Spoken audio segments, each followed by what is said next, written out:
අයිබෝවන් හැමෝන්ටම අද අපේ පෝඩ්කාස්ට් එකෙන් කතා කරන්නේ හරිම අපූරු මාතෘකාවක් ගැන.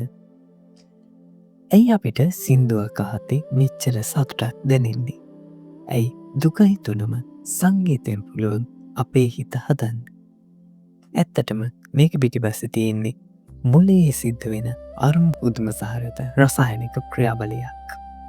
අද අපි කතා කරන්නේ අපේ සතුට සහ සහනය පාලනය කරන ෆීල් ගුඩ් හෝමෝන්ස් ගැන. ඩොපමීන් ඒ තමයි අපි කතා කරන්න හදන පළවෙනි හෝමෝන් එක තමයි සතුටේ උල්පත. මුලින්ම අපි කතා කරමු ඩොපමීන් ගැන. ඔබ කැමතිම සින්දුවක් වාදනය වෙන්න පටන් ගනිද්දිම මුණීට දැනෙනව ද මොකක් හරි හොඳ දෙයක් වෙන්න යන්න කියලා. අන්න ඒ වෙලාවේ මුලේ තියෙන ත්‍යාග පද්ධතිය සක්‍රිය වෙලා ඩොපමීන් ශ්‍රාවය වෙන්න පටන් ගන්නවා. ඔබට මතකද සමහර සින්දුව අහද්දී අපිට ගුප්ස් බම්සෙනවා. එකන ඇඟ හිරිපැටල වගේ යනවා.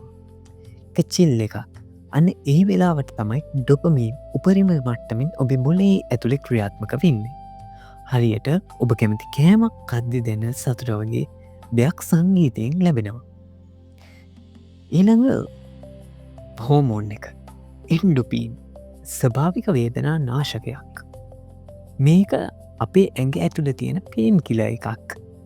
අපි සින්දුවක් අහනව විතරක් නෙමේ ඒකට අනුව නටන්න පටන්ගත්තොත් නැත හයියෙන් සින්දුව කියන්න ගතොත් අපේ ඇගේ එන්ඩොපින් මට්ටම ඉහල යනවා.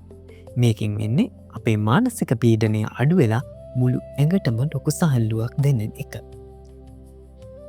ඊළඟ හෝමෝනේ ඔක්සිටොසීන් ඒක ආදරයේ බැඳීමේ හෝමෝනිය. ඔබ දැකල ඇති සංගීත ප්‍රසංකයකදී දහස් ගණනක් පිරිස එකට එකතු වෙලා සින්දු කියද්දි දැනෙන ඒ ගැම්. එව නැත්තං කෝරස් ගායනයකදී දැනනේ එක මුතුකම.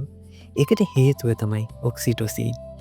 සමූහයක් දිට අපි සංගීතයට සම්බන්ධ වෙද්දී අපේ හිත්වල තියෙන බය සැකය අඩු වෙලා අනිත් අය එක්ක ලොකු බැඳීමක් ඇති වෙනවා. අන්න ඒ නිසයි සංගීතය ගැන මුළු ලෝකයම එකතු කරන්න පුළුවන් විශ්ව භාෂාවක් කියන.